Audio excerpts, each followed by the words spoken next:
로마서 12장 14절입니다.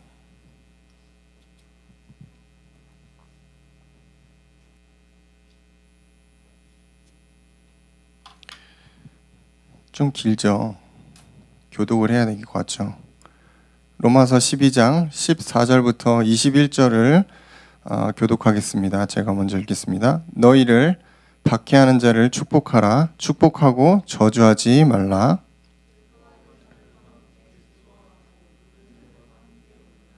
서로 마음을 같이 하며 높은 데에 마음을 두지 말고 도리어 낮은 데에 처하며 스스로 지혜 있는 채 하지 말라.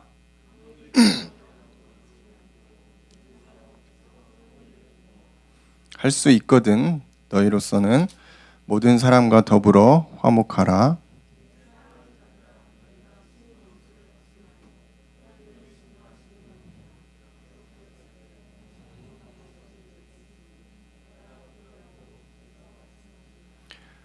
아, 20절과 21절 같이 읽겠습니다. 내 원수가 줄이거든 먹이고 목마리거든 마시게 하라. 그리함으로 내가 숯불을 그 머리에 쌓아 놓으리라. 악에게 지지 말고 선으로 악을 이기라. 아멘. 이번 주에 비가 엄청 많이 왔죠. 비가 오고 엄청난 무더위가 시작되는 것 같아요. 비가 와도 너무 많이 와가지고 하늘이 뚫린 것 같이 진짜 너무 많이 와가지고 운전하기도 힘들고 쉽지 않은 한 주였습니다. 그리고 이제 엄청난 더위가 좀 찾아오잖아요. 막 3도 5도 막 엄청 덥죠. 다 때가 있어요. 더울 때가 있고 시원해지는 때가 있고 추워지는 때가 있고 다시 더워지는 때가 있고 그런 이제 모든 만물에는 때가 있습니다. 하나님이 정하신 때가 있어요. 우리의 인생의 시간표도 때가 있어요. 청년이라고 그래서 다 같은 시간표가 아니더라고요. 어떤 청년은 굉장히 지금 많이 준비해서 달려가야 될 시간표가 있고 어떤 청년은 조금 이제 쉴 수 있는 어떤 이제 좀 여유가 생기는 그런 시간표도 있을 것이고 고민을 많이 하는 시간표도 있을 것이고 낙심하는 시간표도 있을 것이고 다 각자의 때가 있죠. 그 시간표들이 다 있는데 굉장히 다 의미가 있습니다. 다 하나님이 허락하신 것이고 여러분의 이 청년의 시간표가 때로는 낙심하고 있는 그런 시간표일지라도 굉장히 가치가 있구나 그런 생각들을 좀 해봤어요. 전도서 3장을 읽으면서 그런 생각들을 좀 했는데 전도서 3장의 앞에 부분에 보면은 범사의 기한이 있고 천하만사가 다 때가 있다 그러면서 날 때가 있고 죽을 때가 있고 심을 때가 있고 심을 거서 뽑을 때가 있고 쭉쭉쭉 나옵니다. 모든 것이 때가 있다라는 거예요. 우리의 삶의 여정에 하나도 가치가 없고 지나가고 의미 없는 것은 없습니다. 다 하나님이 필요하셔서 허락하신 것이고 중요한 때입니다. 그때 여러분이 어떻게 이 시간표를 낭비하지 않고 하나님의 은혜 가운데 잘 넘어갈 수 있는가 그게 좀 중요한 부분인 것 같아요. 이번 주에는 그 본문의 말씀을 묵상하면서 좀 요것들을 좀 나누고 싶었는데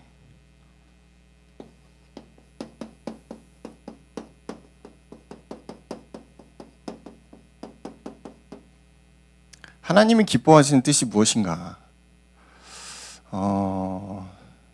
우리가 하나님의 자녀가 됐죠.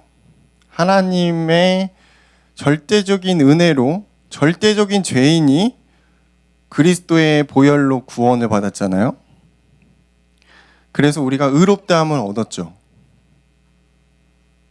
예수 그리스도를 믿음으로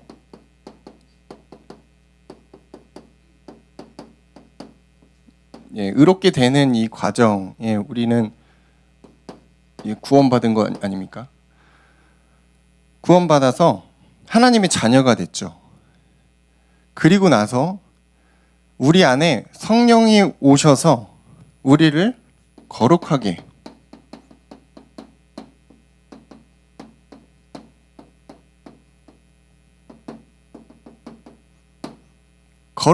하신다. 예수 믿는 사람들은 착해야 돼. 예수 믿는 사람들 뭐 하면 안 돼. 예수 믿는 사람 왜 그래? 이제 사람들이 이렇게 얘기를 해요.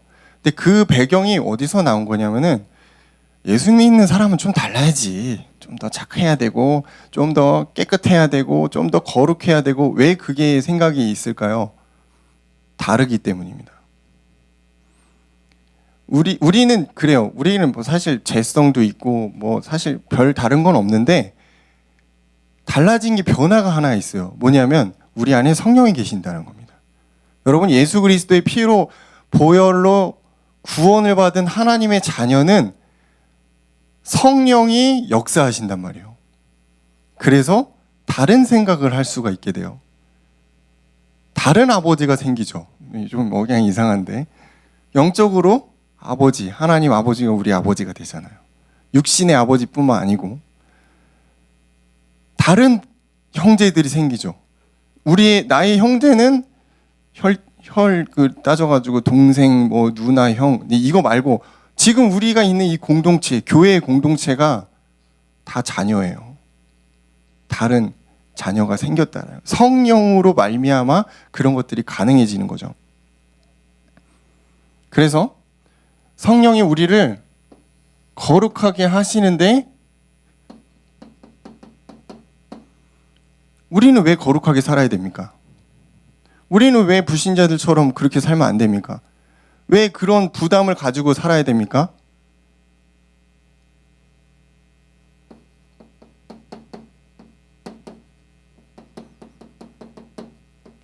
그게 하나님이 기뻐하시는 삶이기 때문에 그래요. 우리가 구원받은 그 순간부터 자녀가 됐잖아요. 그럼 자녀는 부모가 기뻐하시는 게 무언가를 깨달으면서 살아가야 돼요. 예전에 나의 인생이 거기서 끝나야 돼요. 죄인의 모습에서 끝나야 돼요, 사실은. 그래서 우리의 하늘 아버지 하나님께서 나를 통해서 원하시는 게 뭐지? 내 인생에서 나를 통해 기뻐하시는 것이 뭐냐? 기뻐하시는 게 뭐지? 이것들을 고민하게 되는 거예요. 그러면 우리의 삶이 어쩔 수 없어요. 이상하게 거룩하게 가는 겁니다. 이상하게 구별이 되어지는 거예요. 이상하게 내가 죄의 길에 갈 수가 없는 거죠. 하나님이 기뻐하시는 게 아니니까. 그리고 그게 가능할 수 있는 이유는 우리 안에 성령이 계신다는 겁니다. 성령 하나님이 여러분을 거룩하게 만들어 가시는 거예요. 자, 예를 들어서 우리가 말씀을 보잖아요. 말씀을 보는 것 자체가 굉장히 영적인 거잖아요. 그렇죠? 사실적으로 여러분 시간도 없고 성경 말씀이 믿어지지도 않는데 어떻게 성경을 봅니까? 성령의 역사예요. 내가 성경을 보고 은혜를 받는다? 이건 성령의 역사예요. 오늘 갑자기 성경이 보고 싶어지네. 하나님의 말씀이 너무 마음에 담기네. 여러분 은혜가 임하고 있는 거거든요. 성령 하나님이 나를 가르치고 있는 거예요. 말씀으로 나를 인도하고 있는 거예요. 그거를 누가 기뻐하신다고요? 하나님이 기뻐하신다. 오늘은 이상하게 마음이 하나님께 기도하고 싶어지네. 그 하나님이 기뻐하시는 거라는 거예요. 오늘 나의 현장에서 정말 너무 영적으로 힘든 사람을 봤는데 자꾸 마음에 담기네. 내가 알고 있는 이 복음이 전달되면 참 좋겠다. 그런 생각이, 기특한 생각이 들었다. 하나님의 인도하심이에요. 그게 성령이 기뻐하시는 일이거든요. 우리가 그 삶을 따라가는 거예요. 오늘 내가 사모를 해야겠구나. 말씀과 기도와 전도를 해야겠구나. 거기에 잡히면 안 돼요. 물론 그 훈련은 필요해요. 훈련은 필요하지만 그걸 통해서 내가 마음의 위안을 얻었다? 그건 한계가 많아요. 그게 아니고 우리는 하나님이 오늘 나의 삶에서 기뻐하시는 게 무엇일까를 먼저 고민해야 돼요. 그러면은 내가 어느 순간에 말씀 속에 가 있는 거예요. 내가 어느 순간 하나님과 소통하고 있는 거예요. 내가 어느 순간 저 현장을 놓고 기도하고 있는 거예요. 그게 말씀과 기도와 전도지. 어떻게 시작해야 되냐고요? 하나님이 기뻐하시는 게 뭔가. 그게 나의 삶이 돼야 되는 겁니다. 저번 주에 얘기했잖아요. 예배에 대해서. 우리를 하나님이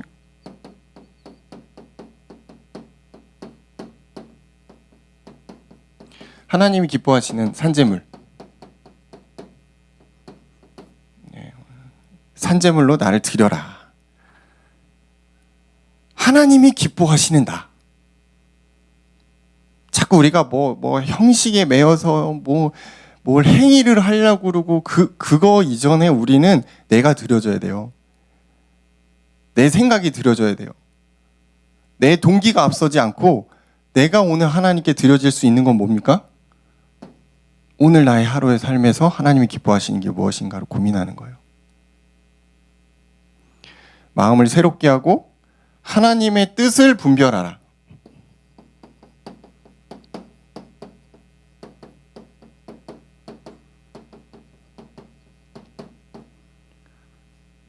지금 뭐 생각이 복잡한 청년들이 많이 있겠죠. 진로에 대해서, 여러 가지 고민에 대해서 복잡할 거예요. 복잡해야 되는 시간표입니다. 복잡할 때입니다. 근데 그냥 복잡만 하면 안 돼요. 하나님의 뜻을 분별해야 돼요. 그래서 우리가 기도로 들어가는 겁니다. 그래서 우리가 흔들리지 않는 기준이 있어야 돼요. 그 기준이 뭡니까? 말씀이에요.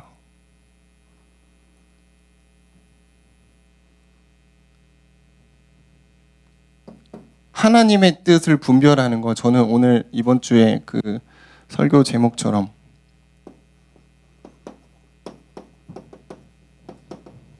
나의 삶에서 하나님의 나라가 선포되어야 되겠구나.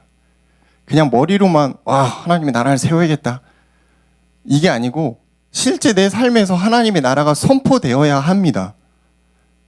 그걸 하나님이 기뻐하신다라는 거예요. 그래서 오늘 제목이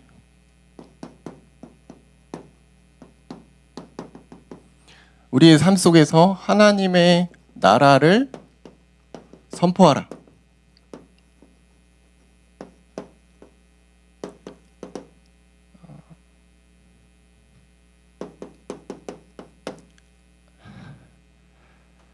하나님의 나라를 선포한다라는 게 무슨 말일까? 아마 고민이 많이 될 겁니다.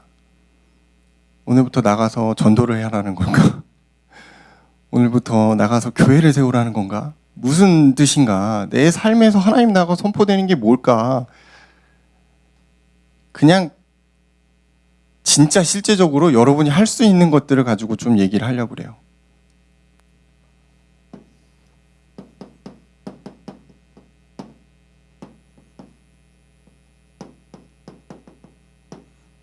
성경에서는 하나님의 나라를 선포할 때 먼저 우리의 교회의 공동체에 선포해라라고 말씀하셨습니다.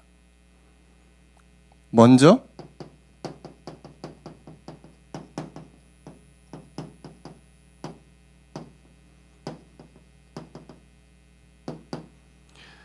교회의 공동체, 우리가 섬기고 있는 이 교회에서 하나님이 기뻐하시는 게 뭘까라고 고민하다 보면은 그게 이제 이해가 돼요. 아, 그렇구나. 이 교회에 내가 할 수 있는 일들이 있겠구나. 그걸 뭐 우리가 쉽게 말해서 섬김이라고 하지 않습니까? 어떤 사람이 이거를 뭐 헌신이라고도 하고요. 또 봉사라고도 할 수 있겠죠. 교회는 철저히 헌신을 위주로 돌아갑니다. 뭘 해서 돈을 받고 그런 집단이 아니에요. 공동체가 아니죠. 하나님의 사랑과 하나님의 은혜에 감격해서 내가 할 수 있는 것을 하나님께 하는 거예요. 그 하나하나가 모여서 지금 우리 이 공동체, 교회를 만들어가고 있는 거거든요. 그래서 먼저 우리가 하나님의 나라를 선포한다, 이거에 대해서 먼저는 우리 교회를 돌아봐야 돼요. 지금 이 교회에는 우리 청년들만 있는 게 아니죠. 여러분 윗세대들 있고 여러분 밑에 세대들도 있죠. 도움이 필요한 곳들이 많이 있을 수 있죠. 그 부분을 놓고 내 마음에 담기는 곳이 있다면은 기도하면서 여러분 헌신을 시작하는 겁니다. 당연히 거기엔 강요가 필요가 없어요. 왜냐하면은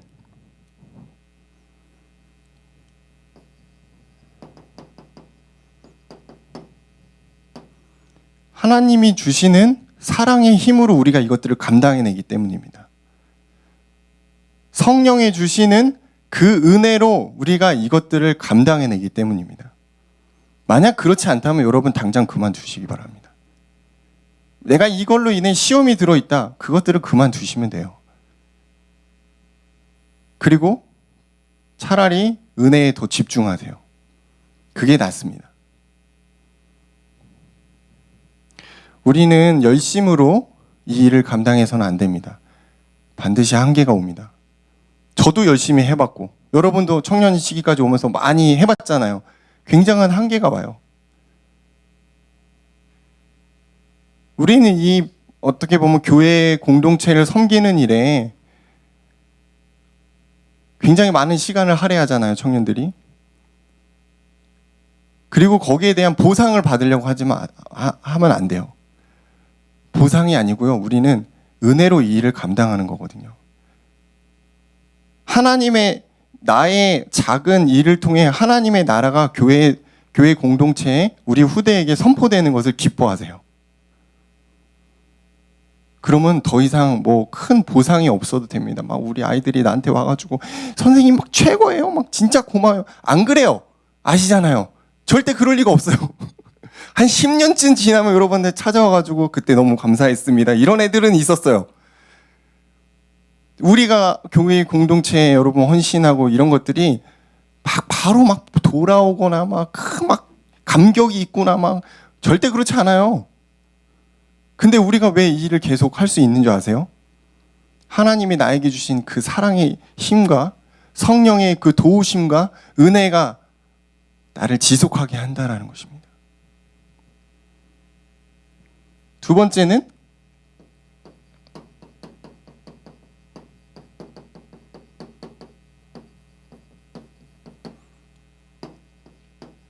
가정이에요, 가정. 우리 뭐 다 가정이 있지 않습니까? 여기 뭐 1인 가구가 아니잖아요. 다 가정이 있어. 가정에 속해져 있는 그런 청년 시대죠. 뭐 혼자 사시는 분들 덜어 있겠지만 어쨌든 집에 가끔 가지 않습니까? 우리 가정을 두고 너무 화목하다. 그런 가정도 있겠지만 조금 이게 뭔가 좀 불편한 부분도 있을 수 있죠. 우리의 가정에 하나님의 긍휼함이 임하도록 여러분 기도하세요. 하나님의 은혜가 임하도록 기도하는 거예요. 누가요? 내가. 그게 여러분이 하나님의 나라를 가정에 선포하는 겁니다. 우리의 가정을 화목하지 못하게 하는 뭔가의 그 존재가 있을 수 있죠. 사람이 아닙니다. 네. 아버지를 미워하면 안 돼요, 여러분.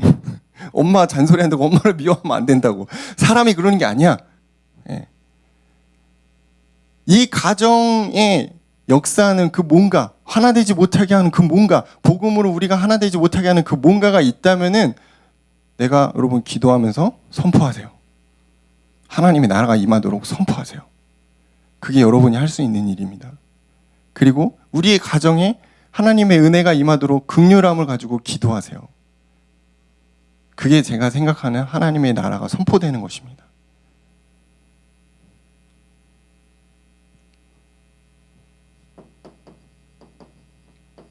가정을 놓고 기도하시는 분들이 많잖아요. 중보기도예요. 나 한 사람이 언약을 가지고 서서 가정을 위해 기도하는 거예요. 세 번째는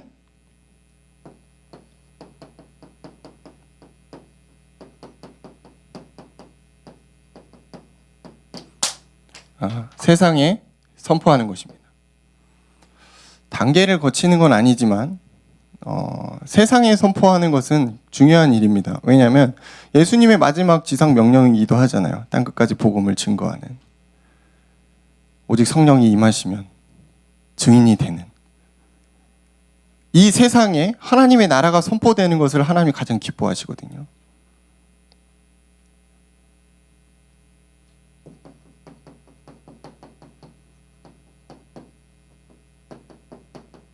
근데 그게 세상이라고 해서 막 거대하고 대단한 게 아니에요.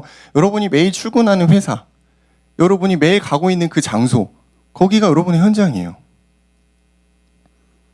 그 현장에 하나님의 나라가 선포될 수 있도록 기도하는 겁니다. 근데 거기에는 반드시 함정이 있어요. 왜냐하면 우리의 현장에는 원수가 있습니다. 원수가 있어요. 나를 괴롭히는, 나를 못 살게 구는 그런 존재들이 있죠.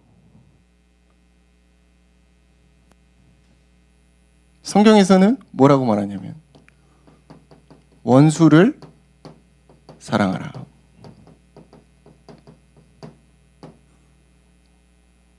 원수를 사랑하라. 어디에 나오냐면 누가복음 6장 28절에 나옵니다. 너희를 저주하는 자를 축복하라. 너희를 모욕하는 자를 위해 기도하라. 그리고 그 뒤로는 더 충격적인 내용들이 있어요. 네가 뺨을 맞으면 반대쪽 뺨도 돌려대라. 이게 상당히 어려운 일이지 않습니까? 원수에 대해서 우리가 용서하는 것도 쉽지 않은데 사랑하라고 그래요. 그런데다가 내가 맞았는데 반대쪽도 맞으라는 거죠. 이게 세상의 이치적으로 말이 안 됩니다. 근데 어떻게 이게 가능하냐면 여러분이 하나님의 은혜를 받은 자면 가능합니다. 악을 악으로 대하지 말라고 그러잖아요. 성경에서는. 여기 나오죠. 노아서에 나오잖아요. 12장 21절. 악에게 지지 말고 선으로 악을 이겨라. 내가 맞았다고 똑같이 때리면 안 돼. 이거 구약시대가 아니야. 눈에는 눈, 이에는 이가 아니란 말이에요. 세상에 나갔을 때 여러분의 원수의 공격을 받겠죠. 악인의 공격을 받겠죠. 시험을 받겠죠. 거기에 대해서 분을 가지고 똑같이 하려고 하지 말라는 걸 얘기하는 겁니다. 거기서부터 하나님의 나라가 선포된다라는 거예요. 그러려면 어떻게 해야 될까요? 여러분에게는 다른 게 있어야 됩니다. 하나님이 주시는 또 다른 힘이 있어야 돼요. 그래서 그게 아니고서는 나도 똑같이 합니다. 그 사람한테. 왜 나도 성깔이 있는데 내가 왜 당하고 삽니까? 원수한테. 그죠? 어떻게든 해야지. 가만히 안 두지. 내가 바보가 아니잖아. 가만히 안 두지. 근데 성경에서는 뭐라고 그래요? 바보가 되라.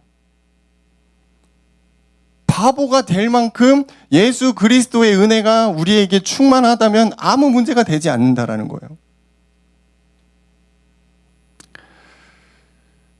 누가복음 6장 32절에 만일 너희가 사랑하는 자만을 사랑하면 칭찬받을 것이 무엇이냐 이렇게 말씀하셔요. 칭찬받는 게 뭔지 아시죠? 하나님이 기뻐하신다는 거예요. 우리가 나한테 잘해주는 사람한테만 잘해줘.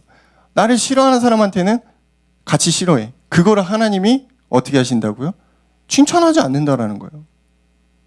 그 사람에게도 복음이 필요할 수 있잖아요. 그렇죠? 그리고 그 사람에게도 하나님의 때가 이른 거죠. 나를 미워하는 하나님의 때가 이른 거지.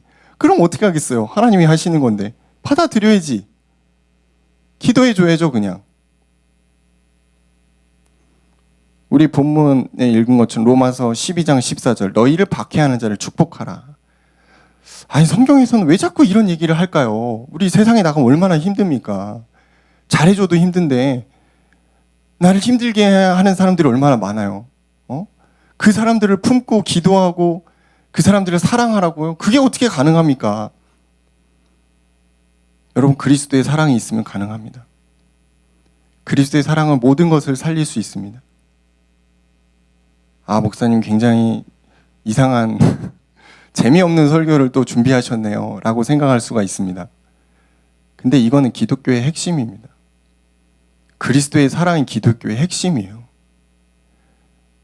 대단히 짜릿하고 대단히 딱딱 들어맞는 그런 메시지를 여러분 기대하고 왔다면 오늘 그거는 없습니다.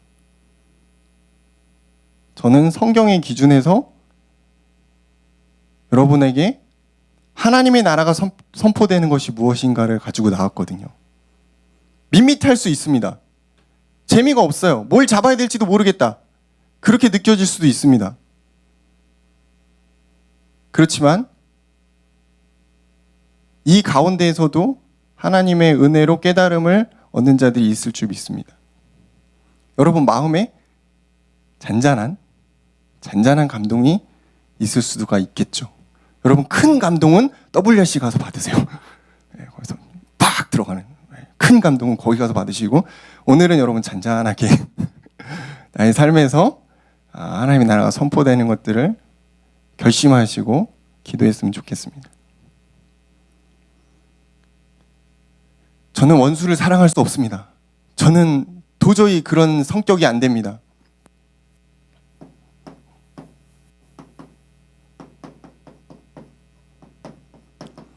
내가 할 수 있는 걸 하세요. 화목해 하는 자입니다. 전에도 한번 얘기를 했잖아요. 예수 그리스도가 하나님과 우리를 이어주시는 화목제물이 되셨거든요. 그러면서 너희도 나를 따라와라 그랬어요. 세상이 아무리 여러분을 핍박하고 조롱하고 모욕하고 그렇다 해도 여러분 그리스도 대사 아닙니까? 그리스도의 복음으로 세상을 이어주는 화목해 하는 자라는 거예요. 내가 할 수 있는 선에서 여러분 그게 가능하겠죠. 화평하게 하는 자. 로마서 12장 18절. 뭐라고 나옵니까?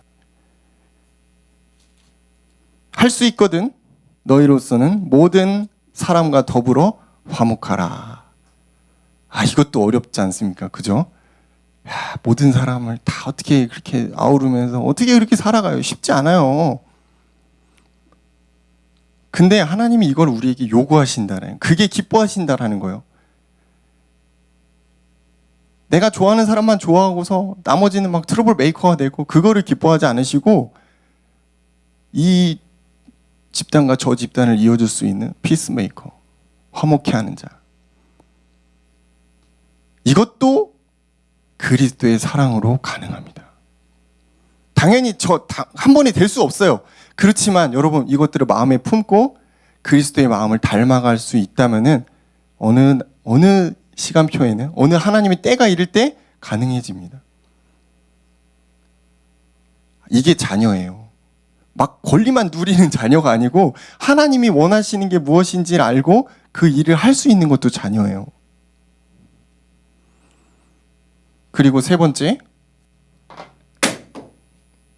여기다 적게.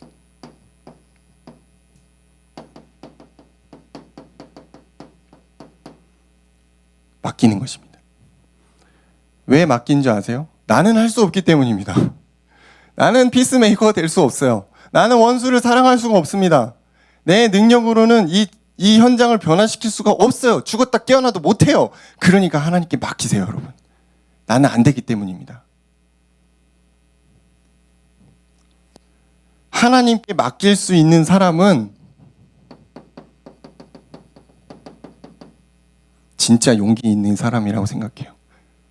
진짜 실력이 있는 사람이에요. 왠지 아세요? 나를 알잖아. 국어를 잘하는 거지. 주제를 알고. 내가 누군지 어느 정도 선까지 할 수 있는지 정확하게 아는 사람이 진짜 실력이 있는 사람이거든요. 내가 세상에 나갔을 때 하나님의 나라를 선포할 수 있는지 없는지 알잖아요. 나는 못해요. 맡겨야지 그러면.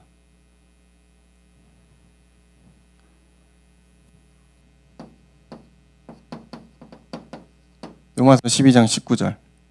우리가 자꾸 나를 괴롭게 하는, 나를 슬프게 하는 사람들에 집중하잖아요. 근데 그 사람들에 대해서는 하나님 뭐라고 하시죠? 네가 나설 필요 없다. 내가 처리한다. 자, 19절 우리 읽었죠. 사랑하는 자들아 너희가 친히 원수를 갚지 말고 하나님의 진노하심에 맡기라 그랬거든요. 하나님께 맡겨라. 그게 진짜 실력이 있는 사람이에요. 내가 할 수 없기 때문에 내가 그거를 막 뭐 하려고 그러고 막 뭐 계획을 세우고 막 철저하게 준비를 하고 안 돼요. 안 됩니다. 내 인격만 더러워져요. 그게 좋지 않아. 하나님께 맡겨라. 하나님이 때가 되면 이루십니다. 여러분 세계의 역사를 보세요. 하나님이 하나님의 뜻에 맞춰서 세계 역사를 이뤄가셨잖아요. 로마가 영원했습니까? 기독교를 박해하던 로마가 300년 만에 백기 들었어요. 로마가 무너지고 또 다른 나라가 세워지고. 영원한 건 없어요. 하나님의 때가 이르면 하나님의 뜻대로 진행되는 겁니다. 그래서 내가 너무 막 그것들을 해결하려고 노력하지 않으셔도 된다라는 거예요. 여러분, 맡기는 것이 우리가 하나님의 나라에 동참하는 것이고 하나님의 나라를 선포하는 것입니다. 하나님이 그 원수를 처리하시기 때문이죠. 그러면 우리가 이제 실제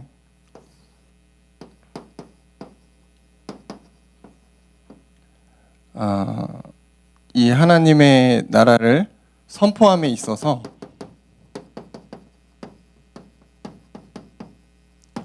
실천할 수 있는 4가지를 좀 생각해 봤어요. 성경을 기준으로. 어떻게 해서 실천할 수 있을까? 첫 번째는 섬기는 것입니다. 먼저는 여러분 하나님을 섬기세요. 하나님을 너무너무 사랑하면 됩니다. 그러면 하나님의 뜻을 알게 되고 하나님의 뜻대로 우리가 살아가게 돼요. 그리고 하나님이 나에게 맡기신 나의 가정과 나의 후대를 섬기는 것입니다. 두 번째는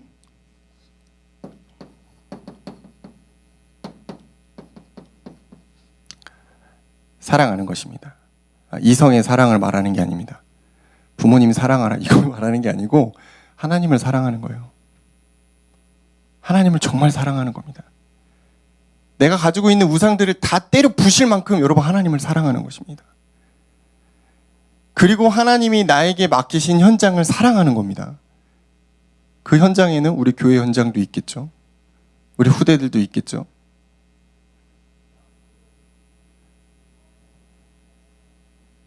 하나님이 나에게 맡기신 영혼이 있어요. 영혼. 한 명 한 명의 영혼들이 있어요. 그 영혼을 사랑하고 하나님께 맡기는 겁니다. 그럼 우리가 원수를 사랑할 수가 있게 됐더라. 그리고 세 번째는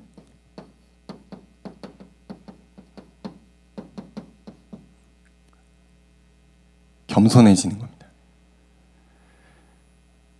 로마서 12장 16절을 보면은 서로 마음을 같이 하고 높은 데에 마음을 두지 말고 도리어 낮은 데 처하며 스스로 지혜 있는 채 하지 말라 그랬죠. 아마 청년의 시기쯤 되면 이제 뭔가 이제 다 지식이 잡히지 않습니까? 삶의 틀도 잡히고 뭔가 이제 자기 주제를 좀 아는 거지 이제. 아, 내가 이 정도 되는구나. 내가 이 정도 스펙도 있고 뭐 인정도 받고 딱 이제 있어요. 근데 그 생각을 하는 순간 여러분 교만하게 될 확률이 높아요. 적어도 하나님 앞에서만큼은 여러분 겸손해야 됩니다. 내가 가진 것 하나님 다 주신 거예요. 그걸 하나님 앞에 자랑하는 사람이 어딨습니까? 움직이 웃긴 거죠. 그래서 스스로 지혜 있는 채 하지 말라고. 내가 좀 안다고 그래서 내가 좀 깨달았다고 그래서 스스로 지혜 있는 척 하지 말라는 겁니다. 그리고 여러분의 후대를 섬길 때도 겸손해야 돼요. 내가 더 어른이니까 내가 너 가르치는 마음으로 난 교사니까 그게 아니고 영적으로는 서로 배워가는 관계거든요. 겸손해야 됩니다. 겸손해서 세상적으로 나쁠 게 없어요. 어린아이에게도 배울 게 많다라고 이제 얘기하잖아요. 그만큼 겸손은 정말 중요한 겁니다. 먼저는 하나님 앞에 겸손해야 돼요. 하나님 앞에 나아가는 것이 어떻게 가능하죠? 겸손하기 때문에 가능한 것입니다. 여러분 말씀 뭐 대부분 한 3독 이상 했잖아요. 성경. 그렇죠? 아닙니까? 이 몇 년, 1년 안에 거의 1독 할 수 있는데 그 뭐 맨날 똑같은 말씀 같은데 왜 자꾸 봐야 돼요? 그 마음을 들으면 우리가 말씀 못 봐요. 여러분 겸손함을 가져야 돼요. 하나님의 말씀이 매일 같은 게 아니에요. 나의 현장과 나의 시간에 따라 말씀이 다르게 역사한다니까. 그래서 여러분 말씀에 대할 때 겸손함을 가져야 돼요. 우리의 마음이 높은 곳에 있는 게 아니고 낮은 곳에. 지금 뭐 청년들이 현장에서 열심히 또 어떻게 보면 배워야 되는 시간표도 있겠죠. 진짜 겸손해야 돼요. 그리고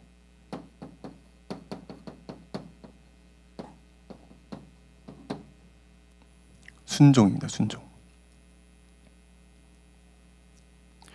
때로는 하나님의 말씀이 나와 안 맞을 수도 있어요. 때로는 기도의 응답이 내가 원하는 쪽으로 안 갈 수도 있어요. 근데 자꾸 하나님이 이거를 말하시는 것 같아. 이거를 자꾸 원하시는 것 같은데 나는 싫어. 나는 못 받아들이겠다고. 우리의 마음에 뭐가 없는 겁니까? 순종함이 없는 겁니다.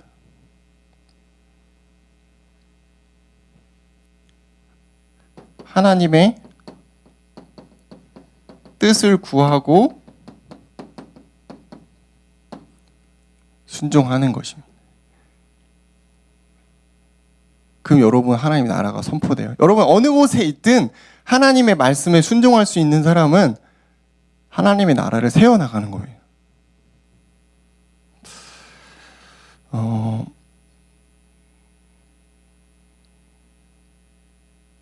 우리가 하나님의 나라를 선포한다. 이거는 굉장히 어떻게 보면 좀 애매할 수 있는 표현이에요. 왜냐하면 뭐 결과물이 없잖아요. 뭐 선포한다고 뭐가 딱 나옵니까? 그게 아니죠. 근데 시작은 뭐라고 그랬어요? 오늘 나의 하루의 삶에서 하나님이 원하시는 게 무엇인가요? 그리고 하나님이 그걸 원하시는 게 맞다면은 순종하면서 겸손하게 나아가는 거예요. 그리고 그것을 지속하는 힘은 우리가 복음과 하나님의 말씀을 사랑하는 것입니다. 그래서 우리 현장에서 하나님의 나라가 선포되고 하나님이 기뻐하시는 뜻이 성취되는 한 주간 되시기를 주의 이름으로 축원합니다. 기도하겠습니다. 감사합니다. 구원받은 하나님의 자녀가 내 의지대로 내 수준을 가지고 내 멋대로 살아가는 것이 아니고 오직 하나님의 뜻을 구하며 하나님의 선하시고 거룩하신 그 뜻에 맞춰 살아가게 하시고 우리가 하나님을 사랑하며 하나님의 복음에 순종하며 또 하나님 우리에게 맡기신 중요한 일들을 잘 섬길 수 있도록 역사옵소서. 예수님 이름으로 기도합니다. 아멘.